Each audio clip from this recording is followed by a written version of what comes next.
Hey guys, good morning. And today nandito tayo sa Radisson Blue Hotel para umatin ang press con ng Mayward. So ayan, samahan niyo ako. Let's go. Mag-isa pa lang ako kasi makasama ko late as usual. Filipino time. So ayan, natagpuan ko na si Wellard. Ayan. Hey Wellard. So si Ate Cherry wala pa. Siya na lang yung hinihintay namin ngayon. And ayan, akit tayo sa taas daw yun.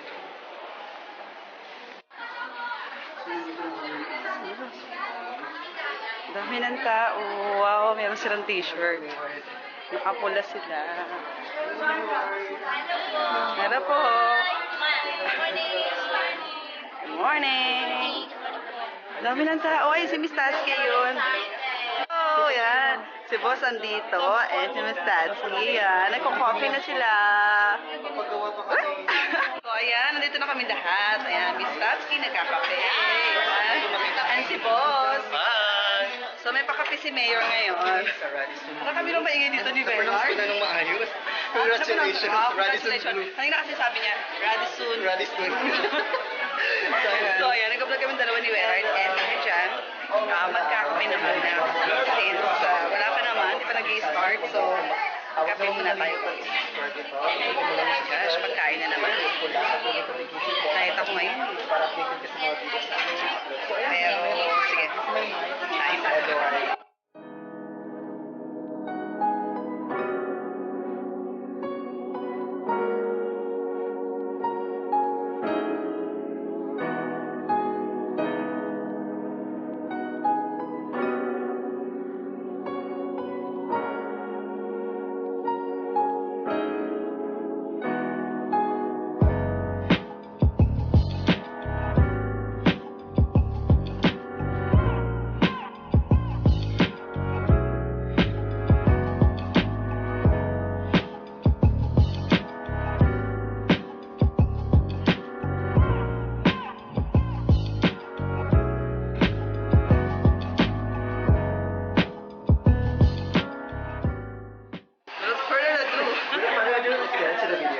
Yan. So, ayan guys. Natatawa kasi si Wellard. Kanina pa siya nag-twist yung tongue niya. So, ayan. Kumakain sila dito guys. And ako, busog pa kasi ako eh. Kaya, mamaya na ako. Hindi ko naramdaman nagugutom ako. Mas naramdaman ko yung excitement na makita ang Mayward. Kasi talaga, curious lang ako. Bakit, alam mo yun, parang napakaingay ng pangalang Mayward. So, ayan. Samahan niyo ako mamaya dun sa loob. And tingnan natin kung meron ganap sa press conference ng Mayward. So, ayan. Dito na si Manggorio. Hello, Manggorio. Ayan. And si Ate Cherry. Ayan. Naka-super good vibes ng t-shirt. Kami ni Wenny, hindi pa. Ayan. Ayan. Pak! So, andito na ang mga kasamahan namin, mga sa media. Ayan. So, ayan. Hindi na kami isa ni Wellard. Dito na si Ate Cherry. Ayan. Hello. And Manggorio. Ayan. So, marami na dito mga tao. Ito na ibang mga kasamahan namin sa media. And siguro maya-maya mag-start na kami.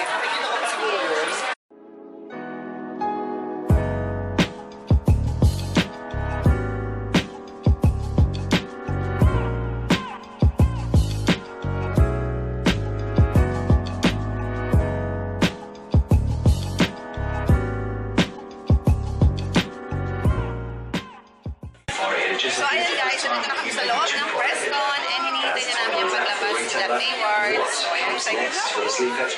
Conference, let us welcome Maymay and Edward! Ayan, nasa loob pa. Sino tawagin ko? Alright. Ayan. Ready na? Alright. Again, let us welcome Maymay and Tata and Edward Barber dito sa kanilang press conference.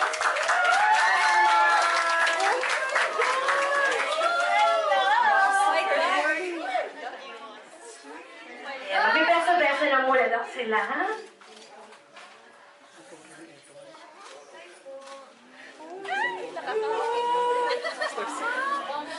Speechless?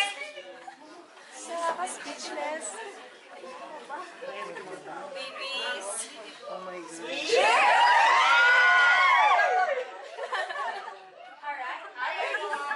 Hello po, magandang umaga po sa inyong lahat. Grabe bye. Grabe mga beso dito daw kasi dalawa talaga. Kasi nung pumunta ako dito, nung unang bineso ko, gumano, tapos naghintay pa siya. Ano po? Dalawa pala. At hello po, magandang umaga po sa inyong lahat. Good morning! Ayan, good morning to everyone. Hope you guys are having a good day, and thank you for spending your time with us, Red, for this press conference as well. Yeah. Alright. Got some questions? Lapakan natin para walang... Alright, next question from the crowd. Anyone? Alright. Hi, good morning everyone. I'm Army from Expat Media. Welcome to Dubai, Maymay and Edward. And we're so excited to watch your concert tonight. Para po sa aking katanungan, gusto kong malaman kung ano yung, paano nabago yung buhay nyo simula nung pumasok kayo sa PBB hanggang sa paglabas niyo sa bahay niyo po. Ano yung mga significant changes? I guess for me, I would never be even sitting in front of this many people. I would refuse. Anyone who knew me before, and inside PBB, I was a really shy kid. I would never have taken the risk of answering your question. I would be the guy hiding in the back of the room. So that would be me. So now, in God's good timing, I'm here, and I'm blessed to be here. We both are, and I don't know. It's a crazy thing to think about because, you know, I never expected to be doing anything like this, and you know, it just goes to show that you should never have a plan in life. If you stick to a plan, you're never gonna get anywhere because your plan is nothing compared to His plan. So, yeah, just follow what happens in life. You know. Good morning, everyone. Welcome to Radisson Blue, and of course, welcome to Maymay and the Edwards press conference. I am Rico. I am from Angel Wings International Travel and Events. Thank you, George. Thank you, Ian. Right, thank you. Hi, May and Edward. Welcome. Okay, in behalf of Angel Wings International Travel and Events, we would like to welcome you here in Dubai. And now for my question. We'll be having an upcoming movie, right, in December? Yeah, for MMFM. So, I'm a big fan of Miles Ganda and Ding Dong Dantes. How is it working with them, two big stars? And of course, Richard Gutierrez as well. Working with Device and the whole cast. The thing is, it was a big cast. It's not usually most casts are maybe 5 or 6, but it was a big group of different actors. And the thing is, we learned a lot from each person or each love team because there are 3 love teams. It's Maymay and I, Don Kiss and Loini. But then there's also Ryan Bang, Ate Lassie, Ate MC, the Device, Kuya Ding Dong, and Kuya Richard. So what we realized when we were doing the shooting, everyone stuck to their groups. So each love team was together, and we sort of like we hung out. And then Ate MC, Ate Lassie, and Ate Vice were together. Then Kuya Ding Dong and Kuya Richard were together. So you learned like these different things from each group. Like for Ate Vice and Ate Lassie, Ate MC, you learned the timing and how to give a punchline. Then Kuya Richard and Kuya Ding Dong, also like how the tone of voice is really important. So you learn a lot of things from each person that was there. Ano po masasabi niyo po na ikaw po yung kauna-unahang Pilipina na napasali sa Arab Fashion Week? I have to correct first. Alright, sure. The first Filipino celebrity to walk for Arab Fashion Week. Yes. But the first Filipino to open Arab Fashion Week. Yes! Ang daming first day! Ano pang first? More first? First love daw. Yung first love niya na movie, gusto niya kong pasalamat.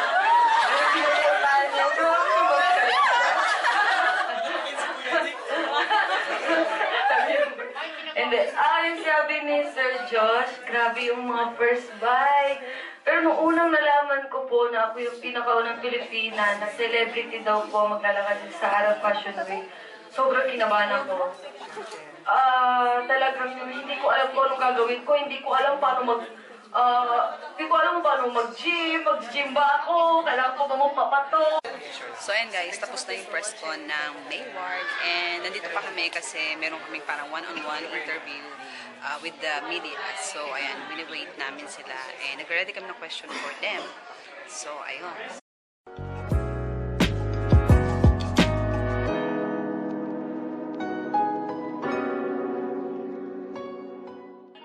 Give it to me na na na na na na na it na na na na na na na na na touch. Yes. Right, you know, like, I can compare it, maybe something you can relate if you're a parent. You know, when you watch your kids play, you see them do well, or you watch them play sports and they're winning. One question, please. One quick question. One quick question. From Super Good Vibes, I'm Isa G. Yes, yeah. So my only question is, so how is it so far working together? Are you having some common interests? Is there any conflicts? How do you handle I it? feel like we've been working together for 2 years now, or well, 1 year really out in show business, and I don't think we'd have reached this point if we didn't work together as a team. I mean, one of the reasons we got through PBB together is because we worked as a team. So. Thank you so much. Maybe So ayan guys, tapos na ang press con and yan, nag-enjoy ka ba? Yes! Ayan, ayan si Miss... Ako po ang Hulog King. Yeah. Hindi ko naman nakuha yun. So ayan guys, natapos na yung press con ng Mayward dito. Alright, thank you so much. Hello guys! And ayan, kanina nasa press con kami ng Mayward and ngayon nandito na kami sa Global Village. Nagmamadali na kami kasi hinahabol namin yung show ng Mayward. It's 9 o'clock already in the evening. Actually, 10 minutes pala before 9. And yeah, andito na sila Jella. Pinabili na namin sila ng ticket para hindi na kami pipila dito sa Global Village. So ayan guys, samahan na kami sa Mayward concert. So ayan guys, suot namin ang aming t-shirt na Super Good Vibes. Ayan. And dito kami sa loob. Teka lang. Nasa exit pala kami. Doon ang entrance. Doon ang entrance sa kabila. Inahanap namin sila Jella. And doon tayo sa kabilang side siguro. Hindi, wait lang. Get yung exit. Dito sila lalabas. Okay, sorry man. Doon sila lalabas. So, pasok tayo sa loob. Yan. Ang ganda. Ito na sila, Jella. Yan, ang ticket namin. Pinabili namin si Jella and si Kia. Siya yung pumila para bumili ng ticket. So, ayan, pasok tayo sa loob, guys. Works, ayan o. Oh, yay! Nagpa-fireworks, guys. Ayan. Yay! Halika, habulin natin. Dali, punta tayo. Dali. Nahabol ko yung fireworks. Gusto ko makakita ng fireworks. Ang tagal nila. Matatapos na. Ayan na, halika na.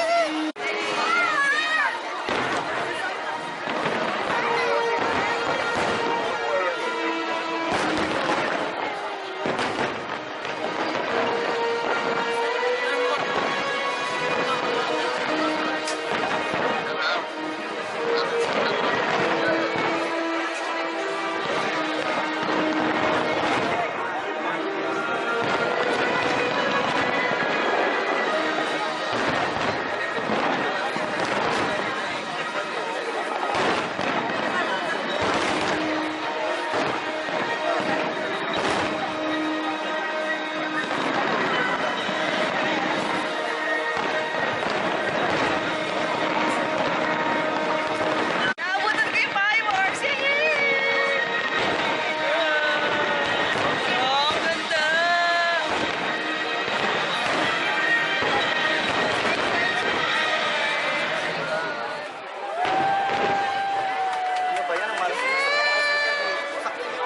Fireworks! Uy! Tandaan niyo na po ang mga puso niyo dahil eto na. Eto na. Eto na. Lubi-lubi. Eto na.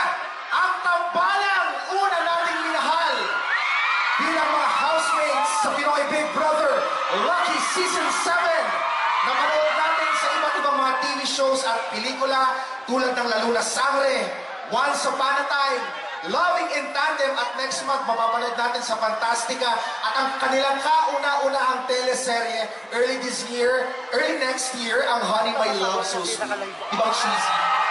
Let us all welcome mga kababayan, ang kanina pang inaabangan natin lahat, the social media superstars, Marla Estrada and Edward Barber, also known as Mayward! Baby, pa-share!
Special guest stars, Mark Ronson. First 500 ladies went crazy when he left it on him. All he did was put me in, and I got the charge and got the bars and ran through the whole apartment.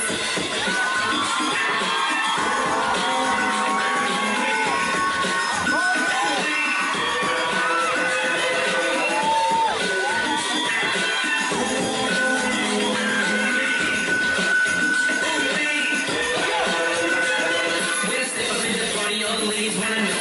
I'm hanging with the buzz, yeah, on my brother ghost. I can tell you what the saying is if you wanna know. They say, when I roll in all the cities, all the ladies wanna know. Be my Juliet and I could be a Romeo. If you're acting as I could pick another hoe. In the middle of the summer or even 20 below, I'm a bad mother brother on the run.